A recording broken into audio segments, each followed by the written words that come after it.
So you're thinking about taking the leap to live and work overseas, and you're thinking Vietnam might just be the place for it, but you're not quite sure if it's really the right fit for you because you've either never been here before, or if you have, it was for a holiday. And as we know, holidaying in a place short term is very different from living and working in a place long term. Well, in this video, I'm going to share with you some of my knowledge and experience from years of living and working here in Vietnam to help you determine whether this country really is the right fit for you. Now, I've broken this video down into 7 key points in no particular order that by the end of it, you should be able to decide whether or not to throw in that job, put the house on the market, and book that one-way ticket to Vietnam. Yeah! Righto then, let's get into it. Vietnamese food has a healthy reputation, what with its fresh spring rolls, its salad, and its 1,295 UNESCO recognized fruits. I just made that up. So it's a no-brainer that you'll be eating healthier over here. Or will you? Here's the thing. I guarantee not long after you settle in here, dishes like phở bò, banh mi chao, and bún chả, just to name 3 off the top of my head, are gonna become your new best friends. But they're dishes high in sodium and carbohydrates and all that good shit your doctor tells you to keep your grubby little hands off. Oh, sorry, that's meant for another video. And your addiction to deep-fried spring rolls is gonna balloon like your waist will. And I haven't even started on all the sugary drinks you're gonna have to try out. You've never heard anything like this about Vietnamese food before, have you? Because in your mind, yes, I can read it, you're like, nah, that ain't gonna be me. Yeah, whatever. Because you're also gonna quickly develop an unhealthy obsession for Vietnam's deep-fried chicken that comes with fried rice that you drown in a fluorescent orange sweet chili sauce. Yeah, game over, buddy. So listen in. If you're a little chubby or your weight bounces around a little bit, yeah, and you lack discipline, yeah, well, it's going to be a battle for you. Vegetarians and vegans, who cares? No, just kidding. Just kidding. Okay, calm down. Things are going to be tough for you too. Although options for vegans outside of cooking everything yourself have improved over the years, but it's gonna cost you if you eat out every other night at places that specifically cater for vegetarians and vegans. A little bit of research will tell you Vietnam has a significant Buddhist population, so it stands to reason that there are vegetarian places outside Buddhist pagodas up and down the country, which is true, but God, sorry.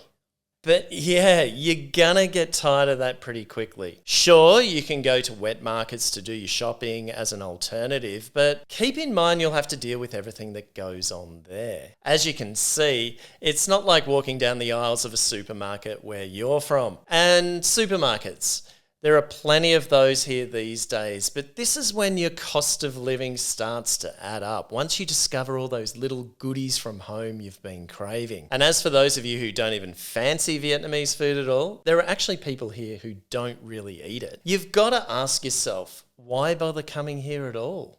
Now, in terms of health here, I'm going to get straight to the point. If you have any pre-existing health conditions, then you may want to think extra carefully about Vietnam as a long-term option for you. Although I'm sure you don't need me to tell you that, but I'm just putting it out there because medical care here isn't quite at the level you'd receive in Western countries, although things are improving. People who also need to think hard about this are those who, how should I say this? People who love a bit of a tipple, you know, or 2 or 3, get my drift? Because alcohol can be cheap here and nights out won't hit you in the wallet like they do back home. Unless you hit Pasteur Street here in Saigon, home to all the girly bars, or so they tell me. You see, there's just a tendency to go out more here, especially in the early days when you're looking to connect with people and form a network of friends and acquaintances. The last thing you want to be doing is sitting at home alone. I mean, when I landed here, I was 36 years old already. Thinking that my best drinking days were well and truly behind me. But I was wrong. Way wrong. I'm so much better at it now. Then there are the risks associated with a party lifestyle, especially when you're abroad. I mean, it's been well documented somewhere that People feel less inhibited and more willing to take risks when living outside their home culture, especially men. And especially on nights out when a few quiet drinks can easily turn into a bender and then who knows what. So my point is you can really easily go off the rails in an environment like this.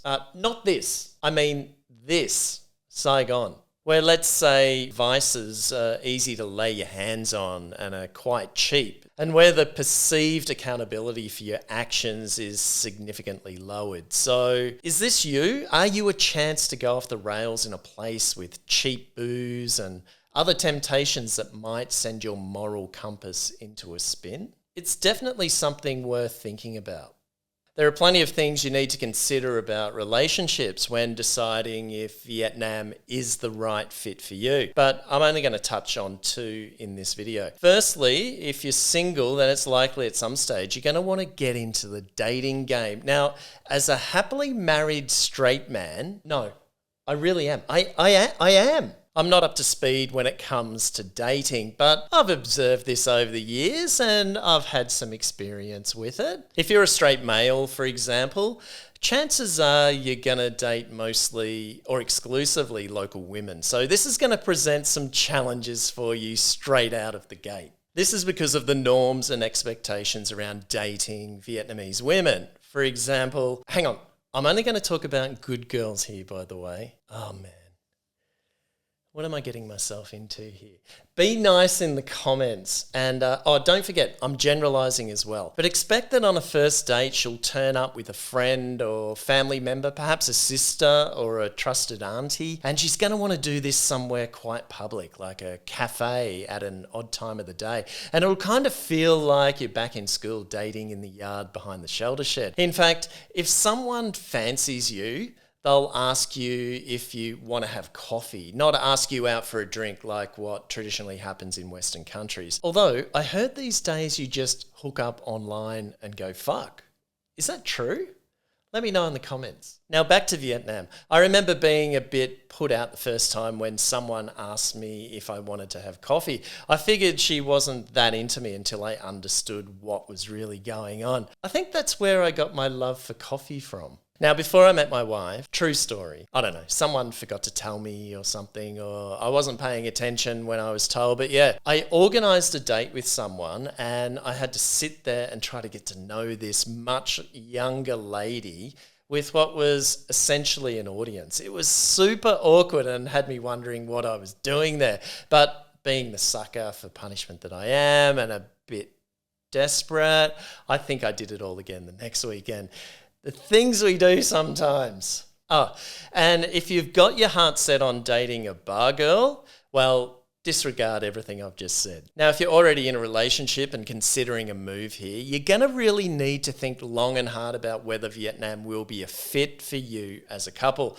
And again, I'm going to be straight up with you. There are a lot of distractions here. I really don't know how else to say it without coming across as one of those sexpats in Thailand. I guess what I'm trying to say is if your relationship isn't strong and there already isn't a lot of trust there, then Vietnam won't work out well for you and your partner. And the fractures actually open up quite quickly, especially if one of the partners is unemployed and stuck at home in a foreign country, while the other one is already out and about, getting to know work colleagues and making friends and putting down roots. It doesn't end well. I've witnessed it a lot and I've even experienced it myself with my own relationship in the past. So be honest with yourself. If your relationship is rocky but you're committed to salvaging it, Vietnam might not be a good fit for you. But if you're looking for a way out of it, what the hell are you waiting for?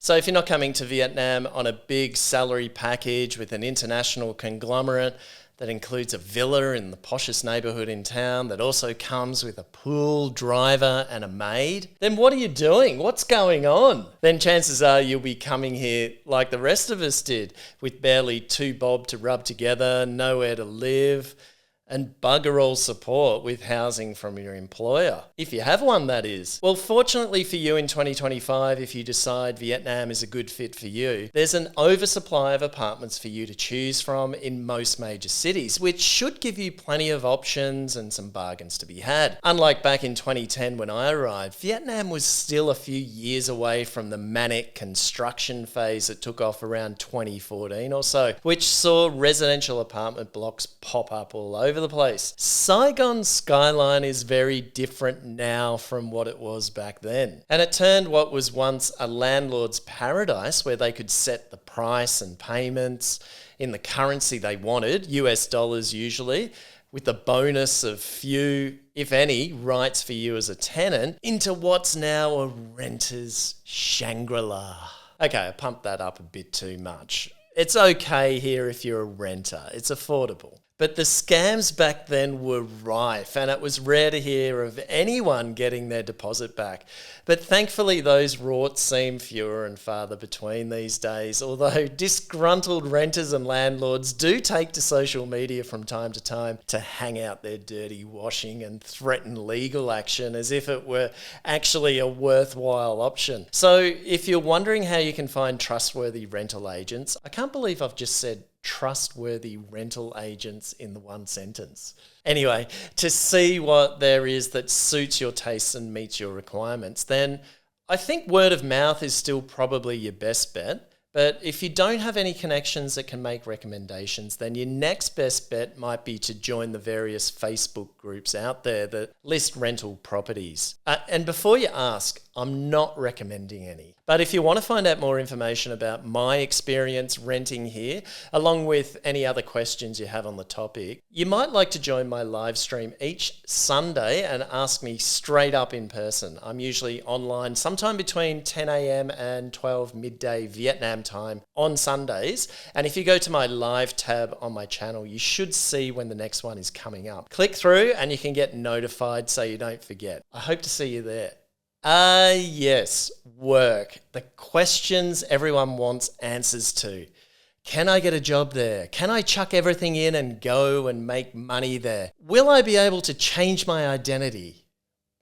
Well, the answer is yes and no. But important disclaimer before we get into this. I'm not an HR expert or lawyer, nor do I give work permit and visa advice. I have too much of a sense of humour for that. Come on. But seriously, what I can tell you is that yes, you can get a job here, but the majority of jobs available are English language teaching jobs, which is fine if you're starting out in the field or if, according to what you see online, you're a privileged white dude but a loser back home and hoping Asia might give you some credibility. But having said that, the English language teaching sector was hit particularly hard by the pandemic, while unfavourable visa policies for recruitment and scams, with reports of privately owned and operated English language schools failing to pay people properly or at all, and not following through with promised work permits, making this pathway into Vietnam not as enticing as it seems. And if you're looking to advance your career in whatever field you're in, then Vietnam probably won't be the right fit for you, especially if you're a bit older, like there's a low ceiling for career advancement as a foreigner here, and depending on what industry you're in, will that industry back in your home country or elsewhere recognise your qualifications and experience earned while in Vietnam? And if you're being recruited to Vietnam from your home country, keep in mind that you'll have to provide evidence of at least 3 to 5 years relevant work experience in the position that you're applying for in order to receive legal work and residence documents. I know this because my wife was required to provide that for her current position. It's paperwork that can be cumbersome and time-consuming for a job, at least if you're Australian, for example, that pays significantly less than what you're used to back home. And then in the end, you may only be offered a 1 or 2 year contract with no guarantee of it being renewed at the end of it, on a salary, like I said, much lower than you used to back home. But this is when it comes down to lifestyle choices, I guess. The work ethic here tends to be a bit more relaxed and living expenses are much cheaper. And you get to live in one of the most dynamic countries in the region where you can pop on a plane to get the fuck out of Dodge at short notice for a quick and cheap getaway when everything feels like it's caving in and you're getting the vibes that your underqualified, drunk, asshole compatriot boss is about to suddenly appear and tell you you're fired. Now, this one is pretty subjective because obviously what I find entertaining is probably not going to be entertaining for you. Like the other day, I saw an Aussie tourist post online that Australian banh mi are so much better than Vietnamese ones. Now, that's entertaining. But presumably, if you're considering coming to Vietnam to live and work, then you're probably the adventurous type already. So this country is a great base for traveling. But what can you do the rest of the time? Again, it depends on what you're interested in and where you're going to be based. If you find yourself based up north in Hanoi, for example, you'll have the incredible beauty of the northern mountainous region bordering China to discover. Or if you find yourself based in the center of Vietnam in Da Nang, for example, you'll be close to beaches and the heritage towns of Hoi An and Hue. Or if you find yourself based down here in Saigon, where I am, you'll be stuck.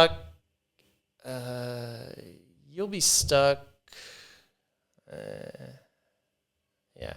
No, that's not true. There are tons of things to do for entertainment. I mean, Saigon has the best nightlife in the country for starters. Now, ways you can find out what's going on include connecting with communities on Facebook, including your embassy or consulate pages, and even your country's Chamber of Commerce, if you want to hang out with people who look like you but are older and have much more money than you.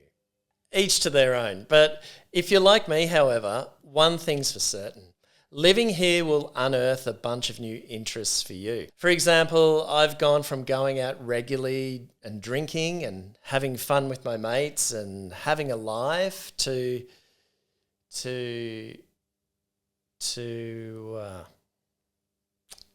getting up early and walking through wet markets and discovering new foods I'd never even heard of, which has transformed me into a bit of a foodie, something I never knew I had in me. You see, you're never really going to know until you get here, but as one long-termer here in Ho Chi Minh City told me in my live stream last week, you need to make sure you get a hobby, find an interest, presumably to keep your mind off all the other distractions that I mentioned earlier in this video that can derail your time here and make your life miserable. Anyway, if you're looking for ideas, check out my videos that feature 50 things to do in Ho Chi Minh City. I've left links to them in the description. I'm sure you'll find something that interests you. Okay, so finally, the last one on this list is culture.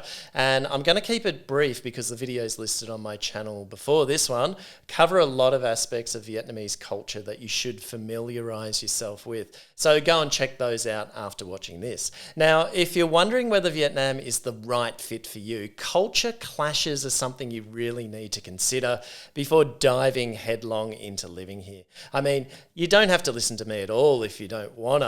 I mean, who am I? I'm just another white guy in Asia after all. You can by all means go right ahead and just lob up here, but good luck with that. As I've mentioned in previous videos, if I were to put Australian and Vietnamese cultures on a continuum, Australian culture would be here somewhere. And Vietnamese culture would be here. Now, if you're someone who's resistant to change or someone who isn't interested in venturing out of their comfort zone or someone who doesn't, how can I say this? Someone who doesn't enjoy being humbled from time to time because, let's face it, life in Vietnam is full of humbling experiences, then Vietnam mightn't be the right fit for you. To enjoy living here, you need to be able to laugh at yourself, to quickly understand your way of doing things isn't necessarily the way of doing things here. And the sooner you realize that and understand you'll make mistakes all the time, the sooner you become more open to learning and changing your attitude, then the better your time here will become. Anyway, I think I cover much of that in my previous video, so go and watch that if you're interested and let me know your thoughts on it. Righto, that's it for this one. I hope you enjoyed it. And perhaps more importantly, I hope this helps you in deciding if Vietnam is the right fit for you before it's too late. If you think I've missed any important points, let me know in the comments below and I'll get back to you soon. But for now, take care and stay safe, and I'll see you in the next one.